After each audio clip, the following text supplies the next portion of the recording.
No es un secreto. En Colombia, uno de nuestros mayores retos es la educación, especialmente la educación financiera. Hoy solo el 14,8% de los colombianos invierte en instrumentos financieros. ¿Por qué? Por falta de conocimiento, desconfianza y miedo a perder dinero. Es hora de cambiar esto. Scandia te invita a dar el primer paso con un curso de educación financiera totalmente gratis para que aprendas a manejar tu dinero e invertir, porque no solo basta con sanear tus finanzas. Los links para este curso están en la descripción del episodio. Y Scandia no se queda solo en la teoría, da también herramientas para que pases a la acción y vivas la vida que eliges, no la que te toca. Con Scandia accedes a más de 45 portafolios de inversión, incluyendo ETF de Bitcoin, nuevas tecnologías, fintech, renta fija, y cuentas con el respaldo y acompañamiento de una marca con más de 70 años en Colombia. Si buscas un manejo responsable e inteligente de tu dinero, descubre todo lo que Scandia tiene para ti. Las inversiones están en todas partes. Las que buscas están en Scandia. Gracias a Scandia por hacer posible este episodio.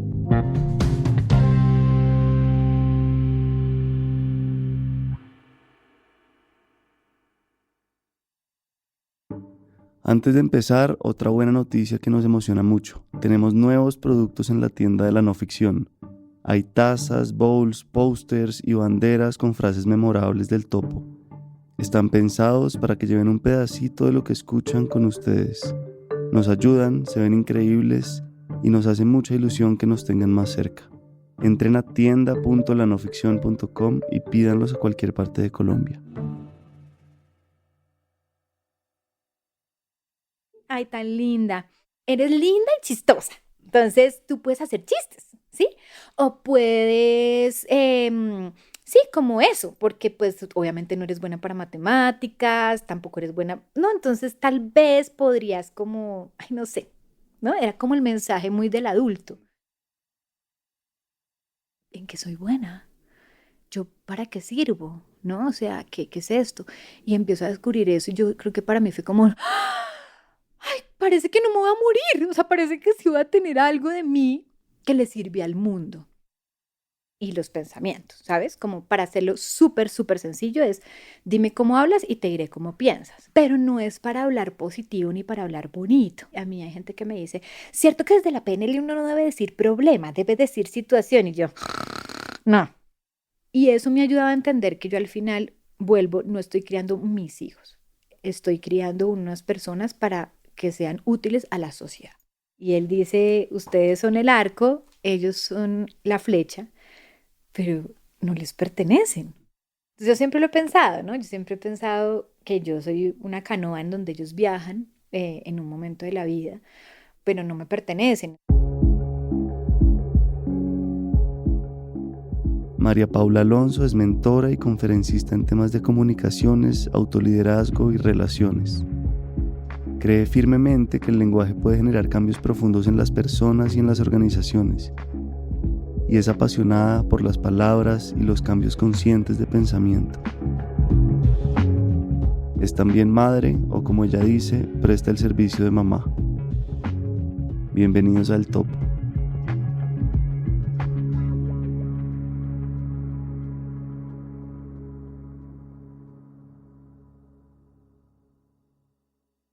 Pues nada, Mapi, otra vez gracias. Yo te dije la última vez que hablamos que para el Topo casi que cualquier persona es un potencial invitado, sino que a veces pues no están listos, no quieren hablar, no sé, no es el momento, pero sentí la última vez que hablamos que de pronto tú sí ya querías expresarte y contar otras cosas tuyas. Y hoy nada, la oportunidad es esa, que cuentes lo que quieras de tu historia de vida. Yo ahí te iré haciendo preguntitas sobre la marcha. Ay, Miguel, gracias por la invitación. Gracias de verdad por este espacio. Además, bueno, no nos están viendo, pero estamos en un espacio tan bonito, tan lindo. En mi casa, puedes decir. Sí, en tu casa, este espacio tan precioso, tan lleno de ti en tantos rincones que me da como mucha emoción ver las pequeñas, los ritualitos, como dice por ahí, que hacen que la vida se convierta en lo que es. Entonces, tu espacio está muy lindo. Mil gracias por invitarme. Gracias. Bueno, pues eso, yo creo que arranquemos en orden cronológico, que es como lo más fácil. Y cuenta dónde naciste, quiénes fueron tus papás, cómo creciste de chiquita, cómo fue tu infancia. Yo nací en Bogotá, pero digamos que muy planeada para nacer en Bogotá, porque en realidad mis papás no vivían en Bogotá. Mi papá estudió psicología en una época en donde esa carrera no era bien vista para hombres, era una carrera asociada con la feminidad. Y cuando mi papá decide estudiar eso, mi abuelo le dice, como usted está loco, yo no le voy a pagar esa carrera en los años 70, o mire a ver cómo hace. La verdad no sé bien cómo hizo, pero terminó estudiando y graduándose. Mi mamá estudió pedagogía y cuando se casaron y tuvieron a mi hermana, mis papás dicen el año del piojo empezó, le llamaban en esa época los momentos duros, ¿no? Que no, mi papá pues hacía sus sesiones de psicología clínica, pero era muy, muy difícil.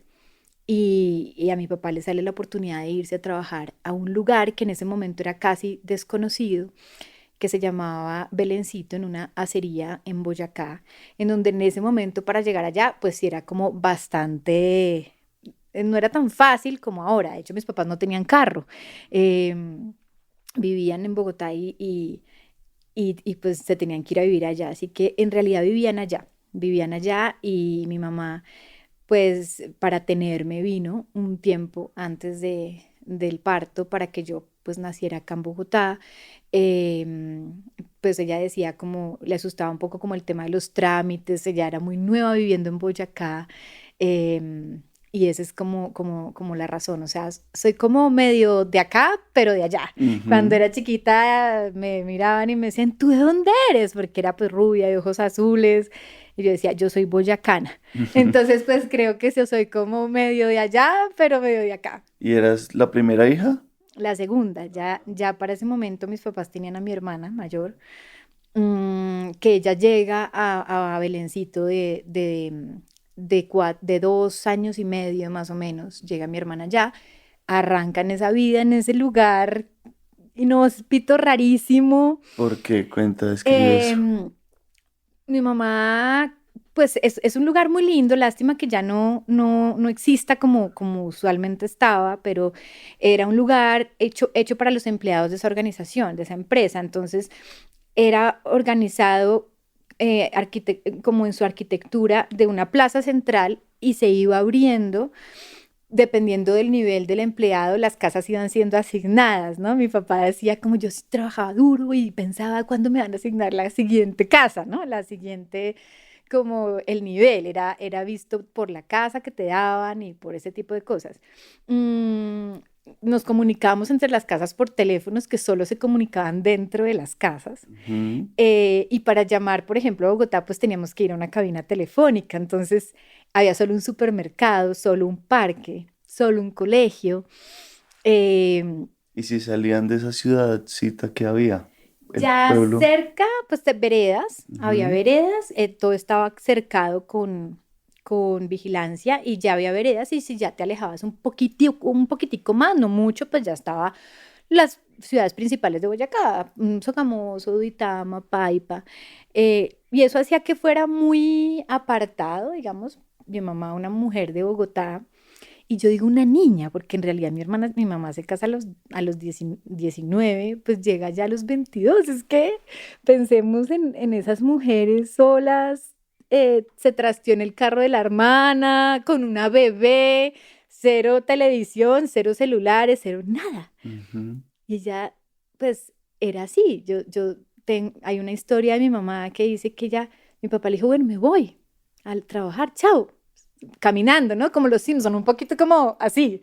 Y, mm, y mi mamá se queda en la casa y se queda como, ¿y ahora yo qué hago? O sea, con la niña ahí y de pronto toca la puerta y mamá abre la puerta y era una señora paisa y le dice, mi amor, yo soy Marta Elena, yo vivo acá enfrente, vea estos huevitos, vea estas arepas, acá está el supermercado, allá a 2 cuadras está la que dicta la clase de cerámica, aquí. Y mi mamá decía, yo solo la escuchaba y pensaba, ¿cómo hago para que no se vaya?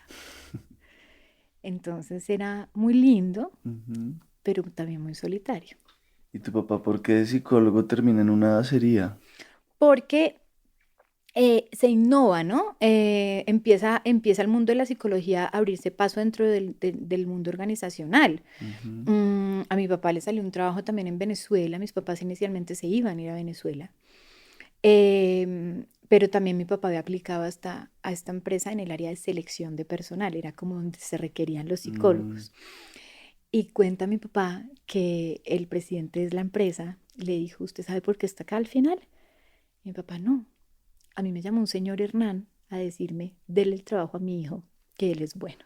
así. Entonces mi abuelo toma el teléfono fijo, ¿no? O sea, pensemos en ese momento, se busca un número de Sogamoso, de Belencito, por allá, y marca a un presidente de una empresa, el presidente le contesta y mi abuelo le dice, contrate a mi hijo, que Ujú. él es bueno. Y así empieza nuestra vida allá. Ok. Bueno, y cuéntame de ti, cómo tu carácter de niña, tus sueños, cómo te recuerdas de niña. Yo iba a ser niño en la mente de mis papás, yo me iba a llamar Mateo. Tenía nombre y todo. Y también pues por mi comportamiento intrauterino, mi mamá juraba que iba a ser un niño, o sea, yo pegaba patada denteada y tú sabes que los esquemas y como los presupuestos, ¿no? De si pega patada niño, si no pega patada niña, etcétera. Em, pero como a o sea, yo era una tromba total, o sea, terrible, terrible, terrible, pobre mis papás, porque yo sí fui muy inquieta, de abrir el closet y encontrar cucarrones sí, una caja llena de cucarrones. Me encantaba la calle, me picaba todo el bicho que te puedas imaginar, desde el piojo hasta sí, yo me metía pues en mil partes donde cogía de todo. em, Era bastante inquieta, bastante inquieta. Yo creo que en mi casa se oía, María Paula, María Paula, María Paula, ¿no? Y todas las historias de mi abuelo son contando lo terrible que era yo, ¿no? Lo compleja.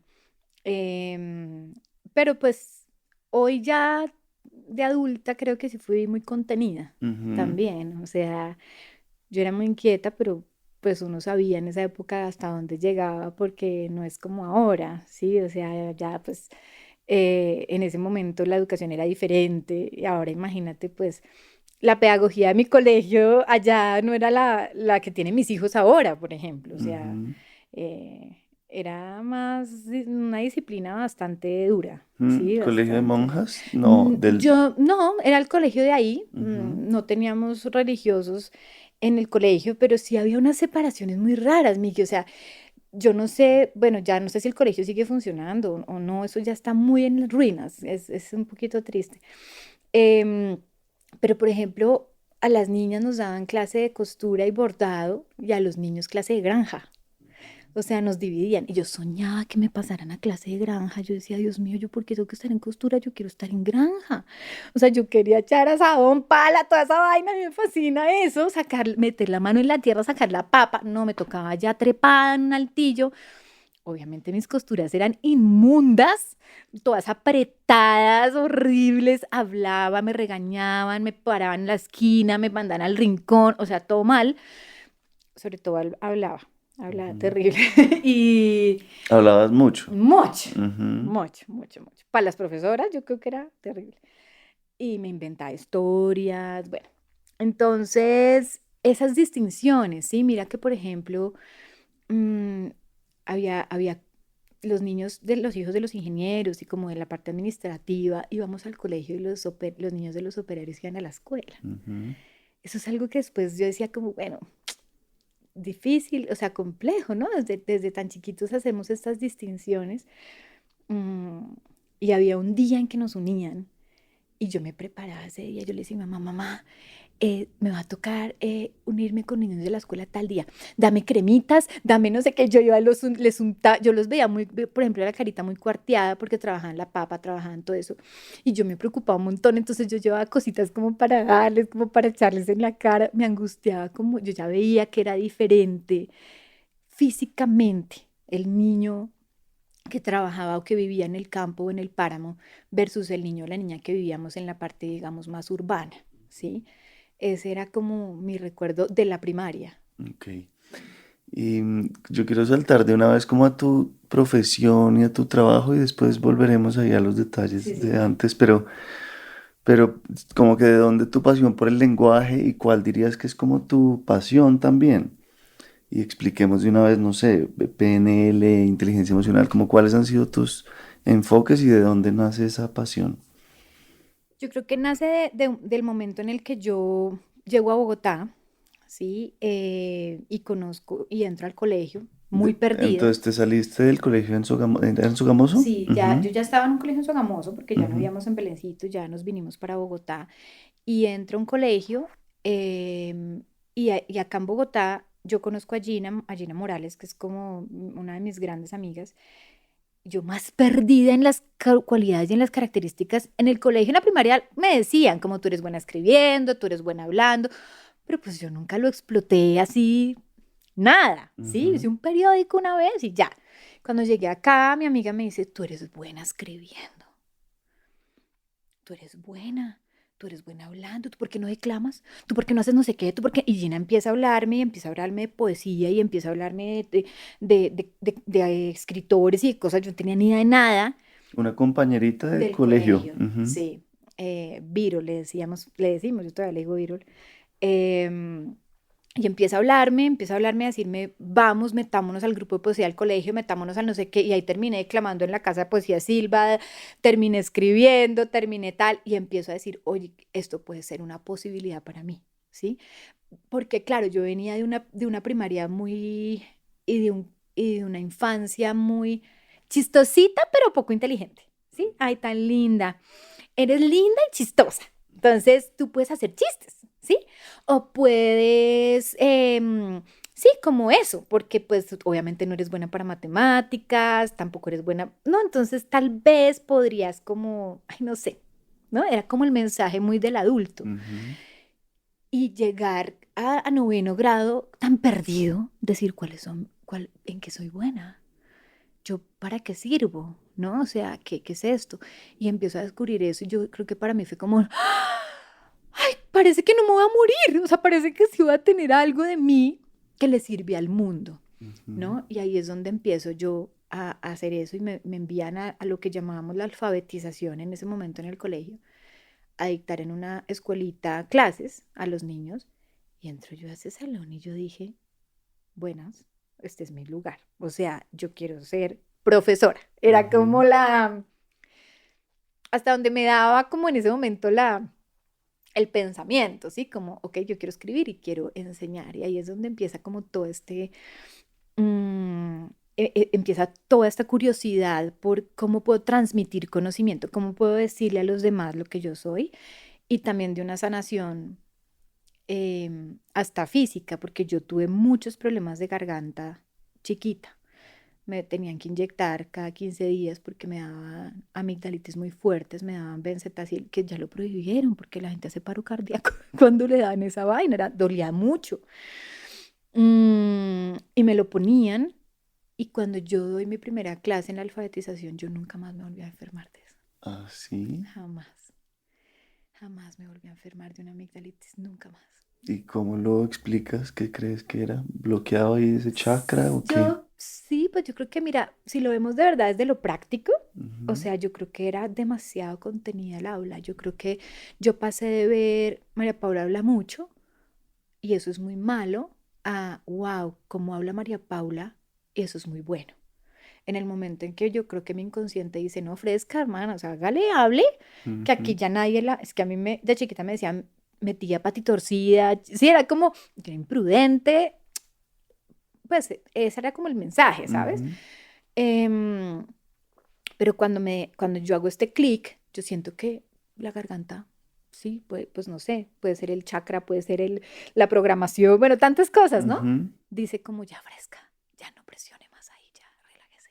Y jamás, hasta hoy, no me volvió a dar una amigdalitis. Wow.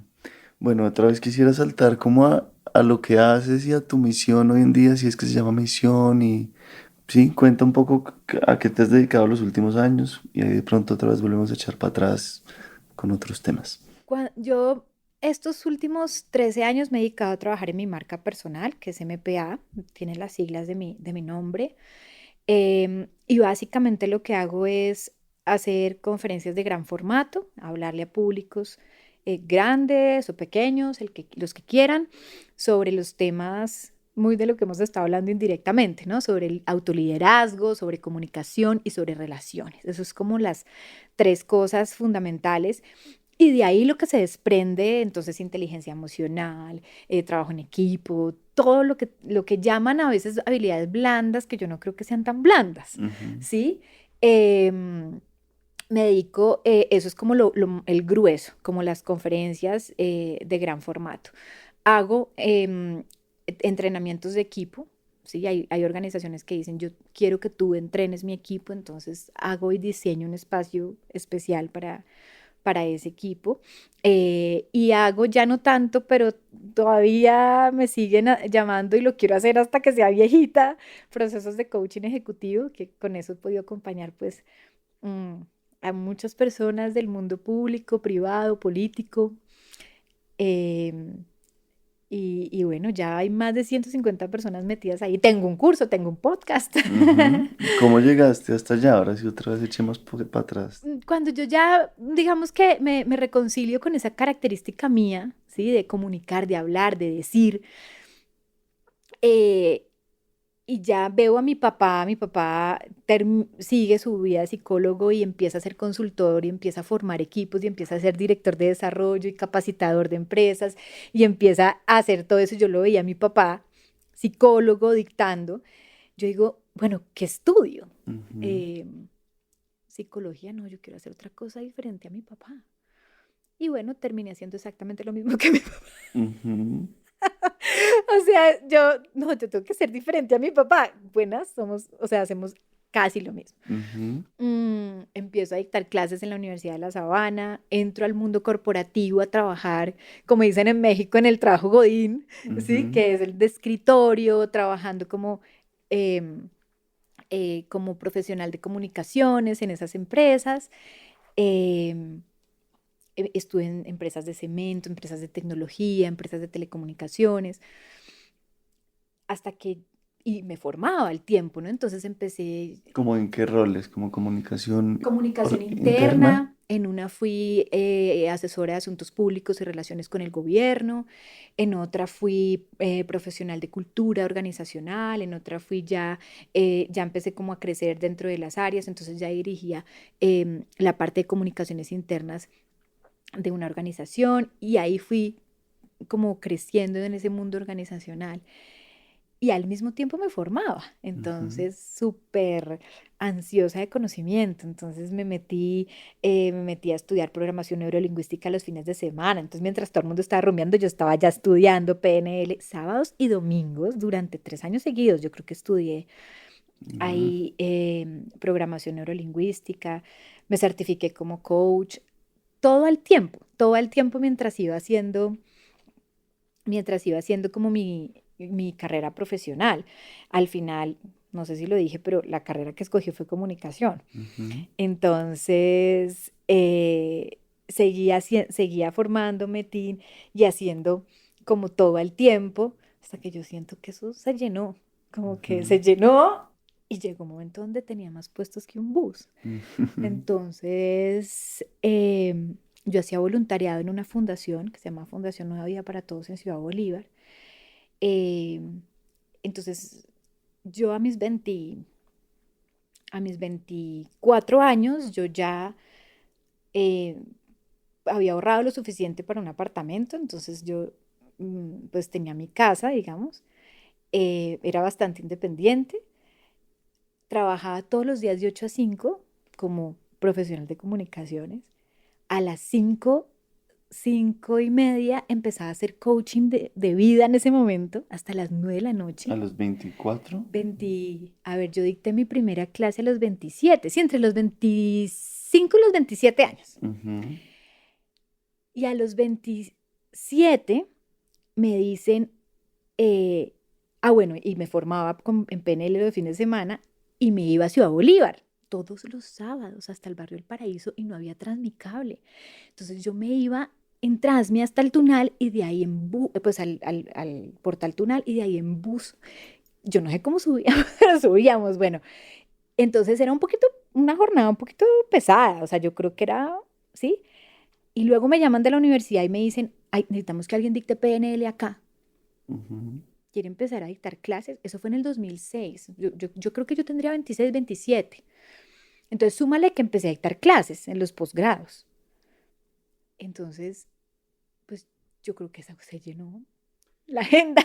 Y otra vez, ¿cómo explicas eso? Como tanta motivación y como tanta entusiasmo y como hambre o cómo llamarlo, ¿cómo lo ves tú? Ay, pues yo ahora que lo mencionas, yo creo que, pues yo de pequeñita, pues yo creo que yo era muy chévere y yo me divertía mucho, pero lo que te digo, esa amigdalitis sí decía como contenida, contenida, contenida. Y cuando yo veo esta posibilidad, yo creo que yo me quería adelantar todo lo que no había hecho. O Ujú. sea, yo ahora veo que a mis hijos en el colegio los ponen que a exponer, que el club de no sé qué, que yo no tuve esa vaina. Yo siento que yo tenía una olla a presión que cuando yo dije, esto es una posibilidad, o sea, yo me quería tragar el universo. Y tuve jefes maravillosos y maravillosas que me apoyaron en eso, Ujú. ¿sí? Yo, ¿Qué eh, eh, personas han sido muy importantes en tu vida? ay, Miguel, usted me pone a hablar de eso y ahí ya, mejor dicho. Eh, yo creo que bueno, mi primera jefe, que se llamó Marcela, en la práctica, era fuerte en su temperamento, una santandereana así, ay, espectacular, era divertidísima. Me acuerdo que cuando me fui de la práctica escribió la recomendación y me la leía y ella lloraba. Ujú. Algo que yo creo que aprendí mucho en mi infancia y con mi papá y bueno, mi mamá, impresionante el compromiso con la función, ¿sí? ¿Con la función? Sí, el Ujú. compromiso con la función, el dar lo mejor de ti donde la vida te ponga. Ellos nunca me lo dijeron, pero era impresionante la calidad con la que mis papás hacían su trabajo. Mi mamá fue profesora kinder en Sogamoso, en Belencito, en Sogamoso, y también luego acá en Bogotá, en colegios como el Santa María, el Iragua. Y mi mamá, yo la vi en Sogamoso sacar la guadañadora y podar el propio pasto del jardín de su curso porque no quería que los niños los mordiera un ratón. Ujú. Mi mamá la conseguía, mi mamá lo hacía. Mi mamá pintaba el salón ella misma con mi hermana. Mi mamá no esperaba que nada, mi mamá lo hacía. Mi mamá hacía reuniones para que los papás no le cascaran a los chinos y mi mamá era la que tomaba la batuta. Yo veía a mi papá cómo hacía esas propuestas. Mi papá era de los primeros que consiguió un computador. Mi papá es súper vanguardista, entonces yo lo veía hacer en su impresora de una sola tinta. Esas propuestas, mira cómo me quedó la propuesta y la cogían así con un cuidado como si fuera la propuesta de los 1.000 millones de dólares. ¿Sí? Y yo los veía a ellos, entonces yo creo que yo, mis jefes me querían porque yo creo que veían que yo le metía la ficha, o sea, yo me inventé unas vainas estando en el mundo empresarial que yo digo, una tesa, o sea, Ujú. sí, era como, creo eso, y bueno, después de Marcela entro yo bueno, paso por otras compañías y conozco a tu mamá, Tere. em, yo estaba dirigiendo una rueda de prensa. Yo era por mucho tiempo nos decían la niña de comunicaciones, ¿no? Que eso es un tema que es complejo. ¿Te acuerdas que hablamos del prejuicio del hombre con la psicología en los 70s? Ujú. Luego la comunicadora mona, ojiazul, ojiverde, ay, qué pecado que solo le alcanzó para estudiar, ¿no? Una carrera que es muy linda y que tristemente por muchos años ya no, ha sido asociada con algo fácil, ¿no? Ujú. Vaya y presente. Ujú. Ahorita que todos tenemos que hacer videos para las redes, ahora sí, vaya y hágalos, ¿no? Entonces yo por mucho tiempo era la niña de las comunicaciones. Y la niña de las comunicaciones estaba un día en Cartagena organizando unos periodistas con mi uniforme y ¿Uniforme de? me ponían uniforme para ese congreso. Todos Ajá. los de staff, a las niñas de protocolo, nos ponían como pantalón negro y camisita azul en ese momento era. Y yo estaba ahí organizándolo y yo veo entrar una mujer impresionante, con una pinta divina de lino blanco, así espectacular y además toda decente, se acerca y me dice, oye, ¿me puedes organizar para el presidente? Y yo, claro, claro que sí. Yo le organicé todo, no sé qué, ay, muchas gracias. Y yo, espérate, no te vayas, ¿tú cómo te llamas? Yo me llamo Tere, Tere González, así con su carita divina. Eh, y yo, ¿y tú qué haces? Yo soy la directora de comunicaciones, se pueden decir empresa, ¿cierto? De Movistar en ese momento era. Y yo necesito irme a trabajar contigo. Mira, yo soy María Paula, yo necesito irme a trabajar contigo. Yo necesito que tú me contrates. Y ella se rió y me dijo, claro, mándame tu hoja de vida. O sea, estamos hablando de, estaba llegando la BlackBerry. O Ajá. sea, sí, esto no era como que, hola, soy, no. O sea, había como unos límites de acceso. Y nada, le mandé la hoja de vida, me fui a mi casa a rezar. Y después de ¿Y por un qué te año, dio esa corazonada de que querías trabajar con ella? yo creo que yo nunca había visto una mujer en un cargo alto, digamos, como dirigiendo un área, em, que tuviera que, una mujer en un cargo dirigiendo un área que tuviera que ver con comunicaciones. O sea, Ujú. yo siento que Tere rompía un poquito el estigma de, no, tú solo te vas a quedar como la niña de comunicaciones. No, aquí hay una mujer de comunicaciones y hago la dirección de comunicaciones de una multinacional, ¿sí? Y yo, o sea, yo dije, ¿cómo voy a desperdiciar esta oportunidad? O sea, ¿cómo voy a dejar pasar a esta señora que me la están poniendo enfrente? ¿Sí? Y bueno, yo era chiquita, entonces como que bien, mapis. Ahí después de un año me llamaron, Un año, ajá. ajá, que se abrió la posibilidad, me llaman y me dicen, es que hace un año, ¿no? Y cuando yo voy a la entrevista, Tere me dice, yo tenía tu hoja de vida guardada esperando a que se diera la oportunidad para llamarte. Wow. Entonces empieza mi mundo con Tere, y sigue mi mundo con Tere. Todavía Tere sigue mi mundo. No, cuenta lo que quieras ahí sobre eso, sobre esa etapa de Movistar. Si quieres hablar de otras personas influyentes, importantes en tu vida también. Mira, yo creo que yo acá quiero decir algo muy importante y es que yo siento que el mundo corporativo, no sé por qué a la gente ahora le tiene como un poquito, como, no sé, en las redes sociales, en el discurso. Es muy como el líder tóxico, el trabajo abusivo, el discurso de, ¿no? Si no te da esto, renuncia, una alta rotación impresionante. Y yo creo que para mí es un poco triste eso porque yo siento que el mundo corporativo es un entorno maravilloso para aprender estructura, para aprender competencias, para aprender. Yo tuve eso. Las organizaciones en las que yo estuve, todas fueron maravillosas. Sin embargo, yo creo que mi gran aprendizaje fue ese mundo de Movistar. Yo tuve líderes increíbles. Juan Antonio Pizarro, León Gómez era el vicepresidente de mi área. Entonces, pues bueno, quienes de pronto saben, lo conocen. em, Podrán dimensionar la mente que nos dirigía a nosotros en talento humano, o sea, y bajaba en cascada en personajes increíbles como Karina Marín, Rubén, Virginia y Tere, que eran como los que yo recuerdo en ese momento. Y Telefónica en ese instante y en esos años era muy vanguardista. Yo ahora que hago entrenamientos para organizaciones digo, ustedes tienen tal cosa que lo teníamos en ese instante, no, no la tenemos. Y yo digo como, wow.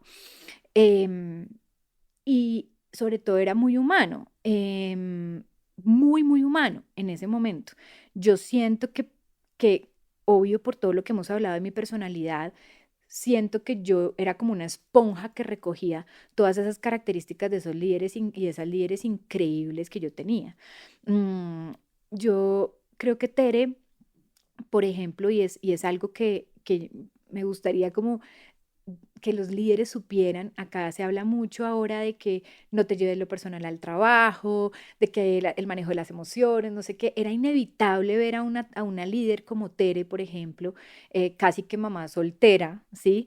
En ese instante criando a sus hijos y Tere me dice, era criando por teléfono, Mapi, porque claro, en ese momento era llamando a la casa, ¿qué hubo? ¿Qué están haciendo?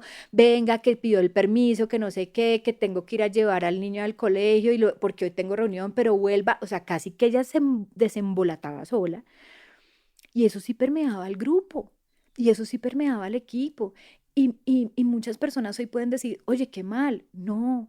qué bien. Yo siento que nosotros nos volvimos más compasivos entre nosotros. Nosotros decíamos, ese problema no se lo llevemos a Tere.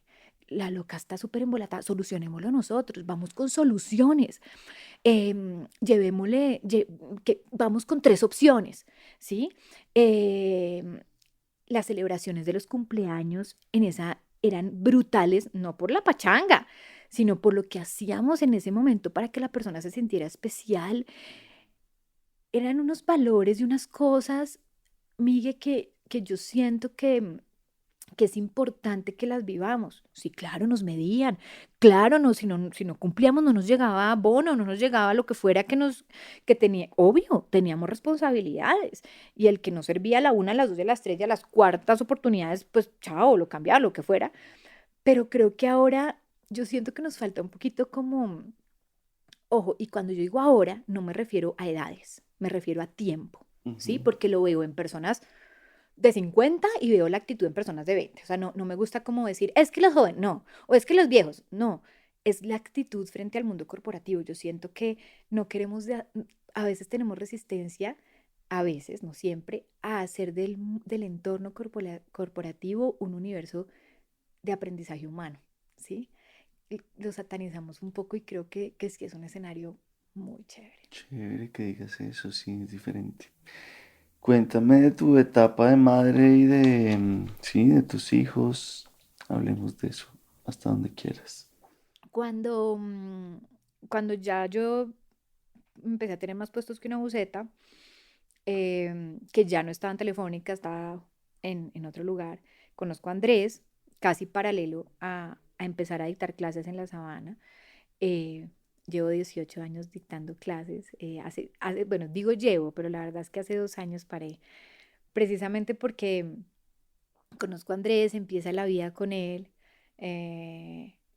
Pues empezamos a convivir, a compartir el mundo. em, y luego de unos años, pues nos casamos y a los, no sé, creo que 4 años, quedó embarazada de mellizos, ¿no? Particular porque yo le planteé a Andrés que no tuviéramos hijos. Yo le dije como, estamos tan rico acá, sí, estamos tan rico, estamos tan chévere, quedémonos así, parchados, qué delicia. Em, y él me dijo, y la suave soy yo, soy la única persona que tiene apodo de textura. ¿Qué tiene qué? El apodo de textura, ¿Cómo así? ¿Por la qué? suave, soy la Ah, suave. ok, así. Ya.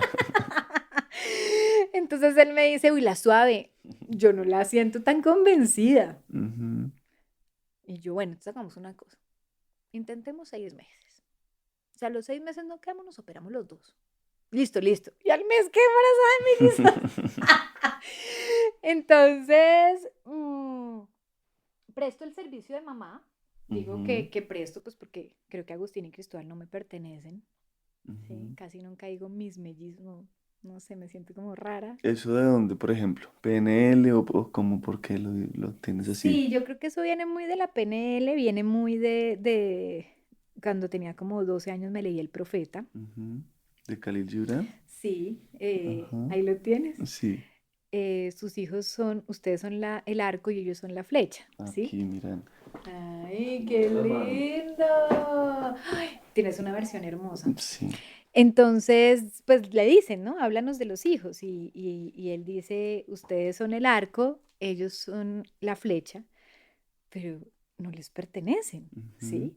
Entonces, como que yo al principio dije como, mira, vienen a través de ti, pero no vienen de ti. Y aunque están contigo, no te pertenecen, ¿sí? Puedes darles de tu amor, pero no tus ideas, porque ellos tendrán sus propios pensamientos. Entonces yo siempre lo he pensado, ¿no? Yo siempre he pensado que yo soy una canoa en donde ellos viajan en un momento de la vida, pero no me pertenecen. Ellos son Agustín y Cristóbal, ¿sí? ujú. Lo mismo, trato de no decirles entre ellos como, es que es tu hermano. No, es una persona y merece tu respeto, no porque sea tu hermano, es porque es una persona, ¿sí? Ujú. Y bueno, mi tía me decía, por pensar así fue que le mandaron dos. Y pues sí, ahí están ellos en su camino y nosotros acompañándoles en esa ruta. Em, y son muy chéveres. Yo por ahí dije que no son el motor de mi vida, pero Ujú. me caen bien, los quiero.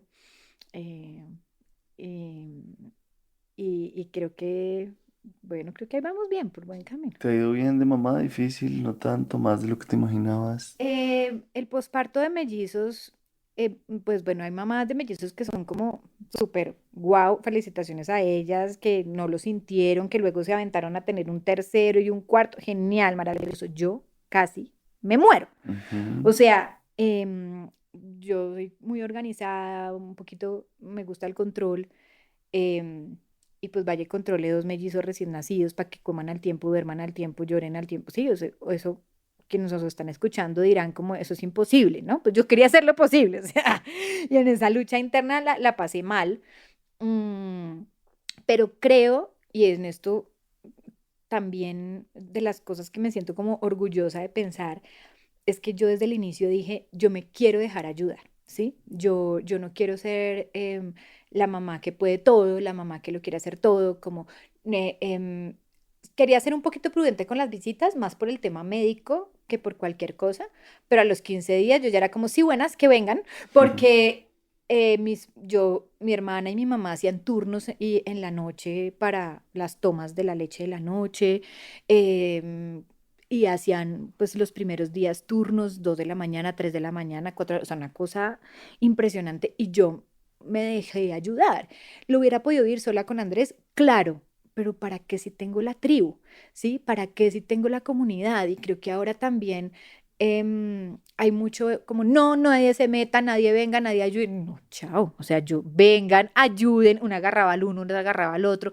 Yo sí peleaba de pronto que me los dejaran pues ya cuando les tuve que complementar la leche, como para el tetero, que fuera con mamá, si se podía, y el pañal, Ujú. que eran como los momentos más íntimos de ellos, pero de resto era como, cojan, yo tengo videos de la tía, la prima, todo el mundo ayudando, mis amigas que no tenían hijos, eso fue muy chévere.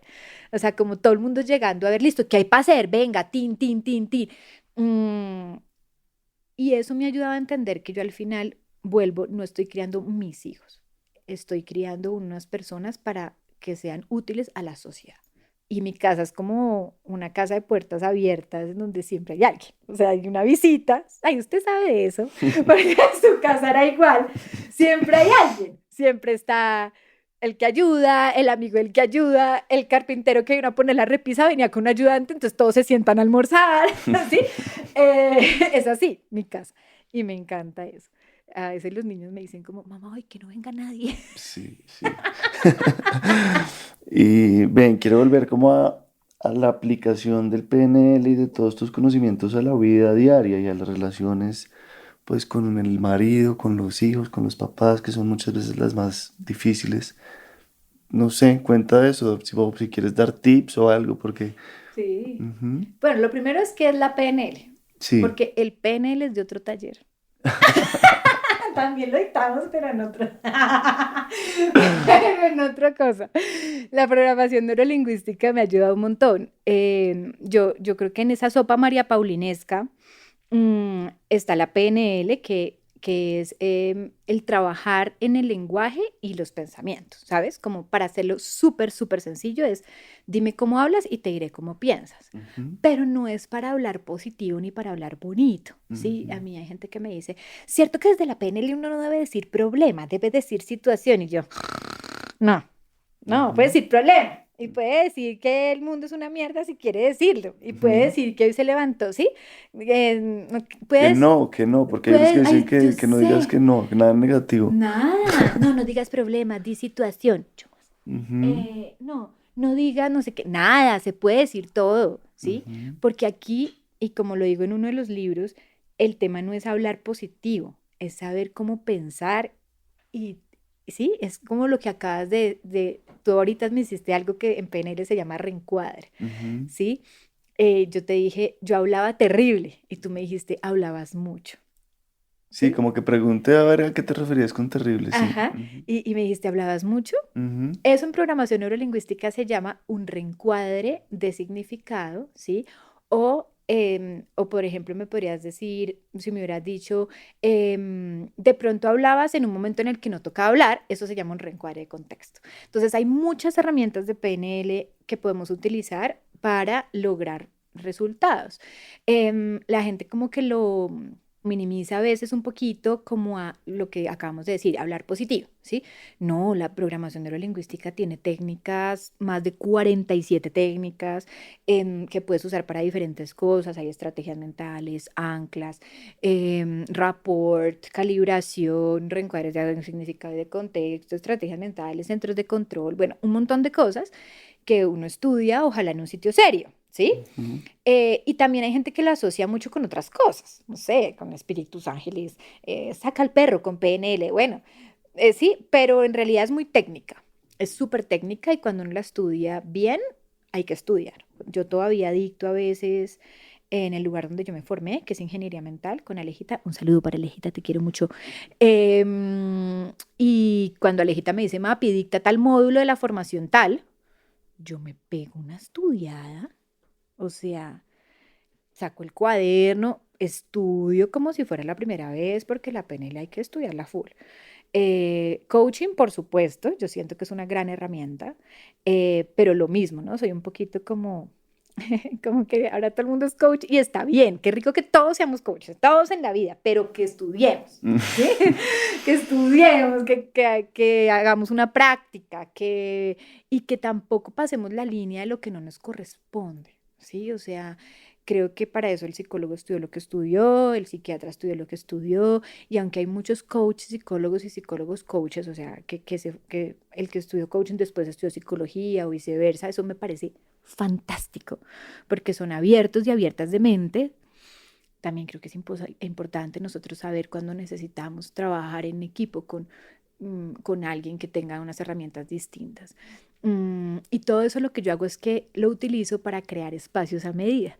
Entonces, si a mí una empresa me dice, María P, es que quiero que mi equipo se motive, yo listo, cuando nos reunimos y cuéntame qué es lo que pasa en tu equipo, cómo piensa el líder, qué quieres, tú qué quisieras ver de cambio en la persona, y yo diseño la experiencia para esa empresa.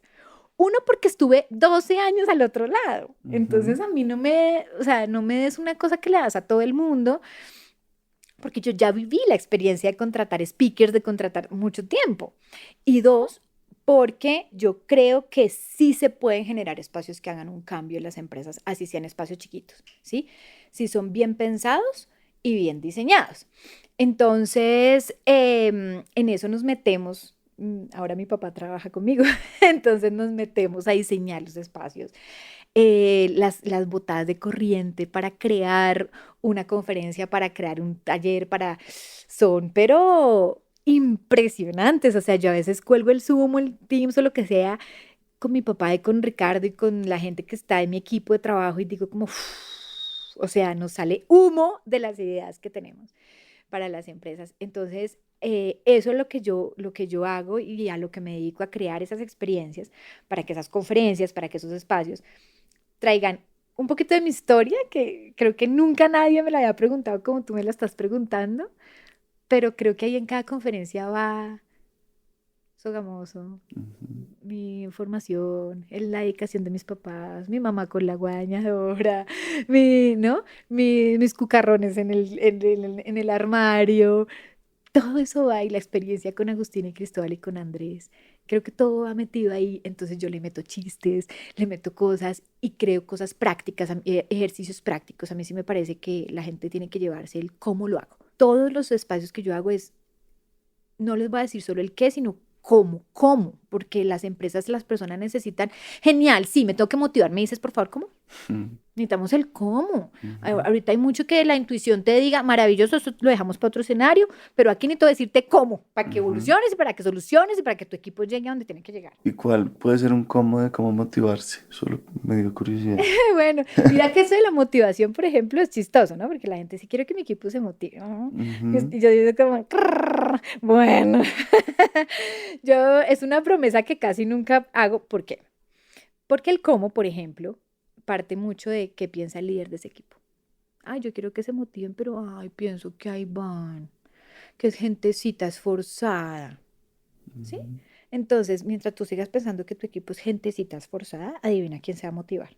Nadie. Ujú. Entonces, lo que trabajo mucho son el pensamiento previo, ¿no? Te quieres motivar, pero ¿qué piensas de tus compañeros? ¿Qué piensas de tu trabajo? ¿Qué piensas de tu jefe? Ujú. ¿Sí? Me quiero motivar, pero pienso que si mañana me puedo huir de acá, voy a huir, ¿sí? Chévere, pero vamos a trabajar en un pensamiento responsable, en dar lo mejor de ti donde la vida te ubique, en entender que el mundo merece tus cualidades, qué ejemplo estás dando, estás actuando como la persona que quieres ser mañana con tus recursos de hoy, ¿sí? O estás actuando como si ya no estuvieras aquí, ¿no? Ujú. Y eso es muy ¿Cómo sería eso? importante. Como si ya no estuvieras aquí, ¿cómo Por así? ejemplo, hay gente que yo siento que va al trabajo, por decir algo, ¿sí? O a la función que realiza, pensando es en todos los días en el día que me vaya de ahí, Sí, sí, ¿sí? sí. Como si yo no Ujú. estuviera ahí. Y mi amor, estás aquí, mi gordito, mi gordita, mi príncipe, princesa, tienes que comprometerte hoy, ¿sí? Porque Gerardito Schmelding, que me encanta este pensador, decía, el que no valora lo que tiene, pierde lo que necesita. Y es como yo entiendo que si a mí me están poniendo a servir este café, yo este café lo tengo que hacer bien hecho, ¿sí? Porque esa es la semilla de lo que yo voy a recibir y lo que voy a hacer mañana. Pero si yo estoy yendo a dirigir un equipo de 11 personas, caso real, aburridísima, pensando que qué jartera de trabajo, que cuándo será que me va a salir una cosa diferente, y voy a entrevistas y aplico todos los días a entrevistas, pero estas 11 personitas me ven todo el día con cara de fo, eso no es coherente, ¿sí? Ahora, la coherencia perfecta no existe. Yo sí creo que cuando la gente me dice, a mí la gente incoherente no me gusta, yo digo, bueno, empecemos por ti porque nadie es coherente 100%. Ujú. Pero sí procurar vivir en el presente lo que yo espero recoger del futuro, Ujú. ¿sí? Por eso yo siento que las conversaciones no son para el presente, son para el futuro al final, ¿sí? ¿Por qué? Vamos a imaginar que tú y yo estamos haciendo la fila de un restaurante, estamos muertos de hambre, queremos ir a comer allá, Tin, y estamos en la fila. Un señor o una señora se pone enfrente, se mete en la fila. Yo me pongo furiosa, le digo, señora, disculpe, la fila va atrás, por eso estamos como estamos, ¿cierto? Adivina quién me va a tocar en el restaurante enfrente de mí todo el almuerzo. Ujú. La señora o el señor, porque así es la vida perfecta, ¿sí? Esa conversación tiene un conducto regular. Mi tarea no es ser la justiciera en las filas del restaurante. Para eso hay un celador, celadora, persona que organiza las filas, ¿cierto? Yo voy y le digo, mira, la persona que está allá se metió en la fila. Sí, cuido mi energía, actúo con eficiencia emocional, pienso en lo que viene, que es el disfrute de mi almuerzo, y actúo en consecuencia, ¿sí? Ujú. Pero muchas veces lo que hacemos es quemar los cartuchos innecesariamente. O sea, te juro que el 50% de las conversaciones se hacen desde la tripa, ¿sí? Ujú. Me tiro esa energía, me aburro y me tengo que ver a la señora o al señor colado todo el almuerzo. Ujú. ¡Qué pereza! ¿Sí? Sí. Pero no, yo tengo que decir las cosas de frente porque yo soy franco, directo, no tengo pelos en la lengua, no tengo ni un amigo, quién sabe por qué será. ¿Sí? Entonces, todo eso viene de lo que llamamos cuando hablamos de la estrategia, no es una estrategia calculadora y cínica, sino es la estrategia del cuidado de las relaciones. Esto que estoy haciendo hoy me cuida el vínculo mañana. Ujú. ¿Cuál sería un mensaje clave? Como qué es lo que la gente más te agradece o más necesita? Sí, digamos, de todo lo que transmites, de todo lo que comunicas, si fuera como un, ¿cuál sería como la cosa más necesaria para los que te escuchan, ¿no? Que te has dado cuenta que es lo que más sirve. Yo creo que los cambios en nuestras relaciones y en nuestra comunicación y en nuestro liderazgo se pueden hacer con el mínimo esfuerzo y el máximo resultado. Es decir, ¿cómo? Fácil, Ajá. fácil. Lo que más la gente me agradece es que lo que yo puedo compartir es fácil. Mm. Y fácil no quiere decir mediocre, ¿sí? Creo que cuando la gente viene a veces me hace preguntas como muy, "Ay, ¿cómo hago? Sí, como, qué angustia, que esto parece muy difícil. Nada, le dices que tal cosa, o haces esto, o no llames así, llama así, o no, escríbele esto. Ay, Mapi, es tan fácil, qué chévere. ¿Y sabes por qué, Miguel? Porque yo siento que en las redes, y como, bueno, en las redes y en los talleres y en las cosas que se les da a las personas, hay un mensaje como de, así lo tienes que hacer y si no lo haces así está mal, ¿sí? Hazlo como yo, que yo sí lo sé hacer. Y yo creo que mi mensaje en mi comunidad de redes, en los talleres, es fresco. A mí también me pasa, fresco o fresca, hagámoslo así, intente a ver cómo le va. Esto no es difícil, esto se puede hacer fácil, fácil, cero esfuerzo y máximo resultado. Ok, bien. Bueno, te voy a hacer algunas preguntas rápidas. Dale. ¿Cuáles son tus miedos o tu mayor miedo? Yo creo que, mm, yo creo que uno de mis mayores miedos tiene que ver con con los recursos físicos, o sea, con el dinero, el techo, la comida, bla, bla, bla, bla, ¿sí? Nos dicen que somos la pareja de las huevas de hierro. Unos amigos nos dicen como que tenemos peso en las bolas y yo en los ovarios seguramente será, porque ambos somos independientes. Y claro, este negocio se mueve por todo lo que hemos construido. Entonces creo que si yo pudiera tomar un miedo así como básico, o sea, claro, el miedo a eso. El mundo Ujú, corporativo también te da esa tranquilidad, ¿no? ujú, Que tú llegas a diciembre y sabes que la gente trabaja a mitad de marcha, pero igual le pagan. ujú, Aquí es como, bueno, comenzamos un año más. ujú. Bendición y hágale, ¿no? Y eso asusta, eso asusta. Eso creo que sería un miedo. Y que Agustín y Cristóbal sean un elemento bonito para el mundo. O sea, de pronto, a mí no me da miedo que no aprenda matemáticas o que no, pero cuando veo de pronto un ápice de falta de empatía, eso sí me prende las alarmas. Ay, Ujú. me da cosita. Pareces a mi mamá. Y un momento difícil que superaste, del que te sientes orgullosa, una etapa dura, algo duro que te haya pasado en la vida. Em, Hace en pandemia una empresa grande en Colombia me contrata para hacer unas conferencias virtuales. Eran 20 y pico de conferencias. Yo una regla que tengo es que no dejo que grabe mis conferencias. Pero era pandemia. Bueno, por X o Y razón accedí. No, pero es un pedacito, pero no sé qué, pero sí sé más. Yo ya estaba empezando a escribir el libro, sépalo decir, mi primer libro. Pero todavía tenía un poquito de pensamientos y de como de programa mental de la emprendedora chiquita, ¿sabes? Como, ay, me estás dando la oportunidad de dictar todas estas conferencias y estos webinars y no sé qué. Arrancan las conferencias a un precio X. mm, y cuando abro los ojos, estaban 27 conferencias mías en YouTube, desde el hola, ¿cómo estás? Hasta el hasta luego, que estés bien. Yo creo que yo soy lloroncita, a mí me gusta botar la lágrima, me parece sano, pero lo que yo lloré no tiene nombre. O sea, bueno, al final se solucionó, pues hicimos como el acuerdo y entendieron, bueno, haga un esfuerzo. Pero digo, fue una traición, una Yo creo que jugada. a mí me gusta mucho, a mí no me gusta pensar de entrada mal, ¿sí me entiendes? Es algo como que partir siempre de la confianza. Yo creo que tal vez pensaron que no era tan importante. No sé, no sé, no tengo ni idea. El caso es que la sufrí, pero en tu pregunta de cómo salí, ese fue un momento de quiebre en el que yo hice una reflexión y dije, yo ya no puedo estar actuando como una persona que no ha escrito un libro, que no lleva 15 años en el negocio. O sea, María Paula, sí, mi papá me decía cuando era chiquita como si te dicen si graznas como pato, si te dicen que graznas como pato, no pongas atención. Si te dicen que caminas como pato, ignóralos. Pero si te dicen que tienes cola de pato, ojo porque tal vez te estás convirtiendo en un pato, ¿sí? Y no te has dado cuenta. Y yo creo que en ese momento empecé a decir, yo quiero verme de un tamaño o en una visión de mí misma, pero no estoy actuando como si yo fuera esto.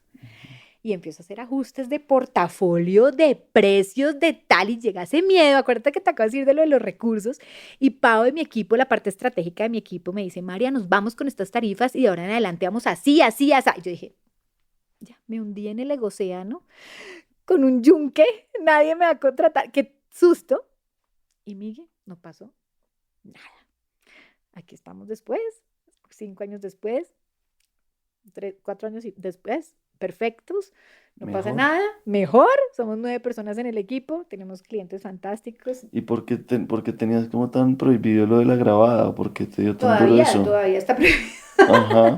No, digamos que pues es nuestro know-how, ¿cierto? Los que vivimos de esto, pues no, la mayoría de speakers no permite pues grabar la totalidad de su contenido. Es como si tú pues fueras a una obra de teatro y grabaras toda la obra de Pero teatro. lo que te dio duro fue que te lo hicieran como por debajo de cuerdas.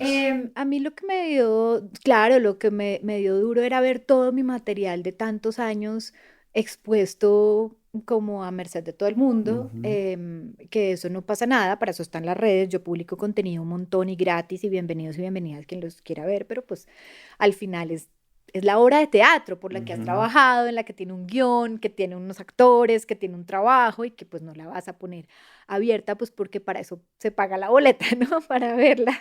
Sí. Bueno, dos más. ¿Qué es triunfar o qué es el éxito? Em, para nosotros, y digo nosotros porque eso fue una discusión que tuvimos hace poco en nuestra reunión de equipo, el éxito es seguir manteniendo la calidad de vida que tenemos en términos de tiempo, em, disfrutando lo que hacemos, Ujú. ¿sí? El día en que alguno de los dos variables baje, yo siento que ahí hay como una alerta. Es decir, el día que no podamos tener lo que tenemos o las cosas que tenemos, pues hay que mirar qué pasa, ¿no? En términos de ejecutar un negocio. Pero también el día en que estemos sobre ejecutando y vendiendo, pero nos estemos, no sé, sufriendo, tratándonos mal, llevándonos al límite, pues creo que en ese momento también se prendería como otra alerta, ¿no? Esto es lo que queremos realmente. Ujú. Entonces, disfrute versus resultado. Yo creo que mientras las dos vayan bien, no pasa nada. Bien. ¿Y qué te hace falta hacer? Yo creo que me hace falta ser, em, me hace falta ser más relajada, ¿sí? Cuando yo dirigía la parte de comunicaciones, contraté a Andrea. Un saludo para Andrea, te quiero, mi mona. Y mi mona, una paisa espectacular, pues yo era su jefe, ¿no? Y un día me dice, María, ¿yo te puedo decir una cosa, María? Y yo, sí, claro, Ander, por supuesto, dime. Vos tenés un palo entre el culo, María. Sácatelo. Sácatelo, María. Ay, no, mira, ella era nueva. Y hoy yo cuento esa historia y ella me dice, ay, no, María, no cuentes más esa historia, María. Y yo me quedé mirándola y yo creo que ella dijo, me van a echar mañana. O sea, y ella me miró y yo me toteo de la risa. Y yo siento que sí me falta un poquito soltar la nalga. Me falta un Ujú. poquito soltar la nalga. O sea, mm, yo siento en el cuerpo perfecto cuando yo estoy entrando en zona de control. O sea, Ujú. eh, soy un poquito reformadora. ¿Sí? Eso me falta meterle un pilín de relajación. Gracias, Mapi. Divina, mi Miguel, Ay, súper. sí. Si algún episodio del Topo les ha resonado, ayudado, servido a ustedes o a alguien cercano, consideren unirse a nuestra comunidad. No solo estarán retribuyendo nuestro trabajo, sino que harán parte de nuestra comunidad de manera más directa y recibirán algunos beneficios más. Pueden unirse con el aporte que quieran en el link que está en la descripción. Algunos de los oyentes más fieles que ya están ahí son Carolina Rodríguez, María Noguera, Maribel González, Guillermo Salas y Nixon Castillejo. El Topo es una producción de la no ficción. La mezcla y el diseño de sonido de este episodio fue de Pablo Restrepo.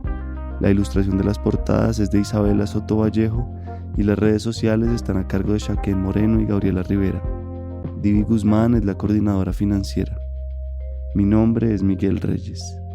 Gracias por llegar hasta acá.